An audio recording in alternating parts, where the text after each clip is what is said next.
Sa puso ng Pilipinas, kung saan nagtatagpo ang tradisyon at modernidad, naroon ang isang komplikadong tilangyari sa iba't ibang pagkakakilanlan ng pagkasarian. Ito ang kwento ng mga naglakas loob na lumabas sa itinakdang kahon. Hinahamon ang mga pamantayan ng lipunan at ipinaglaban ang kanilang karapatang mabuhay nila.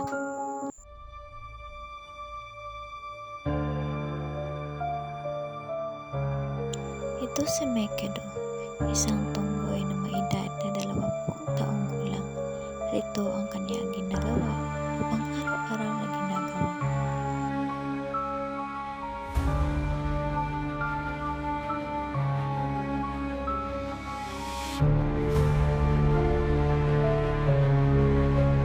Pang lumalaki, palagi akong nakakaramdam ng kakaiba.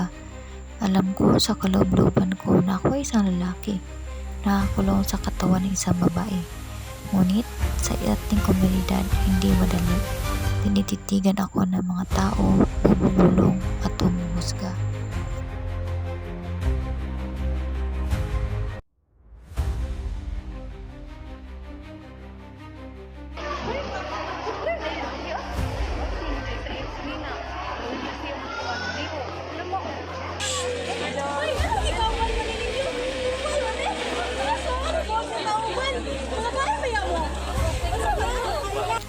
Ang aking pamilya ay komplikado. Ang ilan ay nakakaunawa, ang ilan ay hindi. Isang paglalakbay ito, hindi lamang para sa akin, kundi para sa kanila rin. Kailangan ng oras, pasensya at maraming pagmamahal.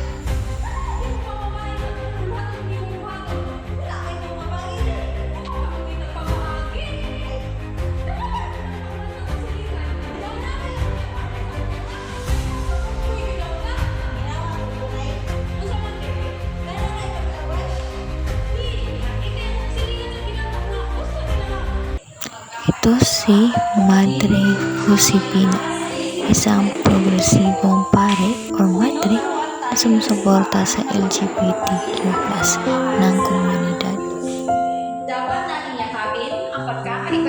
Sa kabilang banda, matapos magsimbahan ni Mekedo, ang kanyang ina ay may na-realize na mali ang kanyang ginawa sa kanyang anak dahil may iba't ibang anyo ang tao. Maaari itong maging tomboy, babae man o lalaki.